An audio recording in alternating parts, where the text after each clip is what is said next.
Velkommen tilbage.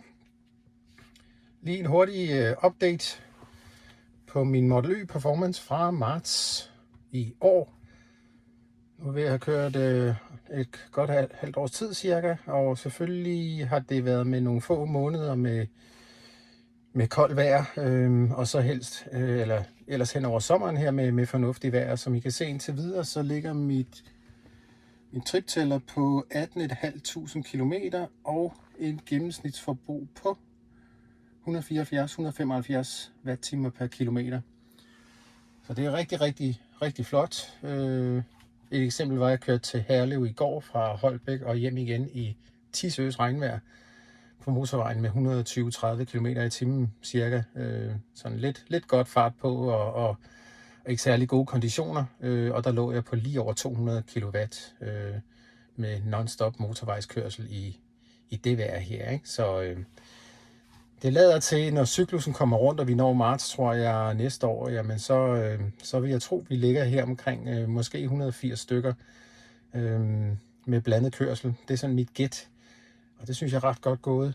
Alt andet lige, når man tænker på, at ja, igen, som jeg nævnte tidligere videoer, så kører jeg sådan ikke altid lige kun 80, når man kører 80, og ikke altid lige 110, når man kører 110. Så you get the drift. Ellers Tesla Vision, vil jeg sige, er stadigvæk noget høj. Når jeg kører ind i min garage foran her, som jeg har vist i tidligere video også, så bimler den altså stadigvæk en meter, før jeg rammer bagvæggen, og tror, jeg kører ind i tingene. Så der er altså ikke opdatering på den side endnu, der virker noget mærkbart. Det er ikke et stort issue. Jeg ved, hvor jeg har bilen, men stadigvæk i forhold til en bil med sensor, der er det altså en nedgradering. Men igen, de fleste kan parkere i deres garager formodentlig rundt omkring, uden at køre ind i noget. Men ja, det kommer, men det lader vente på sig. Og en anden lille ting, som jeg skal spørge jer om, hvis I er Model Y-ejer af nyere versioner også, det er, at jeg oplever, at min lader, den gør, at min iPhone, jeg tror det er en iPhone 13, jeg har, den overopheder næsten hver gang her i sommermånederne, hvis den får lov at ligge i længere tid. Så siger den sætter opladningen på pause, og det oplevede jeg sgu aldrig min gamle Model 3. Det var så også et sådan aftermarket oplader, jeg havde købt af tredjepart og monteret i Teslaen. Så der kunne jeg altid bare lade stille og roligt, uden problemer på telefonen, og det er lidt som om, at den her, den overbelaster batteriet, så den bliver afsindig varm, og jeg må faktisk lægge den op. Nogle gange så et lille trick, det er faktisk at lægge telefonen op på langs her. Hvor man jo helst ikke, når man kører, hvis man skal sidde og se noget, men der ligger den faktisk meget godt. Det er sådan en lille koppertrik. Men altså, nogle gange så må jeg lige tage den af, fordi så kan jeg mærke, at den er brandvarm. Så jeg ved ikke, om nogen af jer har oplevet det samme, eller det er min telefon, den er gal med. Det kan jo også være. En anden lille feature, og det er min køremåde eller stil, det er, at jeg har lagt mærke til på siden i døren her. Kan I se den lille dent, der er her? Det er min albue, fordi jeg laver den der lidt trucker-agtige kørsel med mine korte arme, vil jeg sige. Men der lander albuen her, og der synes jeg, det er lidt spøjst, at man har noget materiale, hvor umiddelbart man laver buler i. Og nu er det jo ikke, jeg kunne bedre forstå, hvis der var 45 grader i kabinen, og ja, det burde jo rette sig ud igen alligevel, ikke?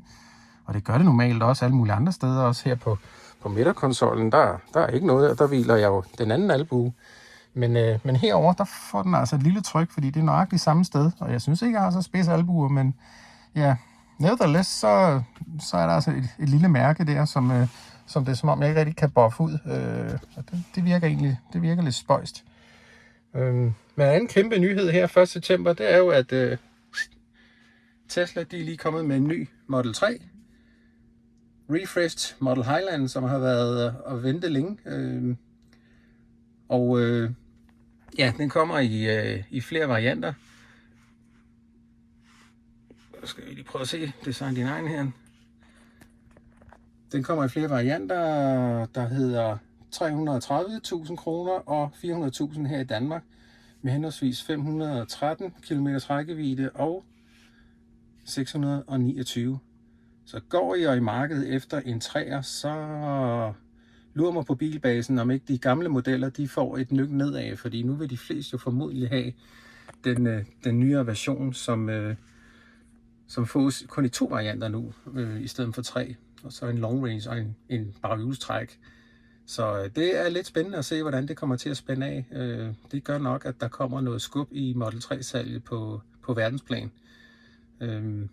Men dejligt at se, at der kommer noget nyt, og en skarpere front, ser mere fræk ud, og baglygterne er også sådan lidt mere smalle og så videre. Gå ind og kig på Teslas hjemmeside, hvis I ikke har set det, men det skal nok være i nyhederne og blæse rundt omkring på nettet. Og så har Model S og X fået et ordentligt knald nedad, og er kommet ned med næsten flere 100.000 i Danmark. Så er I oppe i det segment der, så prøv lige at kigge nu, fordi så er de altså blevet lidt billigere, selvom det stadig er dyre biler selvfølgelig, ikke? Men det var lige et lille recap og refresh herfra. Jeg håber, I har det godt derude, og have det godt. Og tak til alle jer, der har subscribet på min lille kanal. Det er skønt. Så til vi ses næste gang, kan I have det. Hej.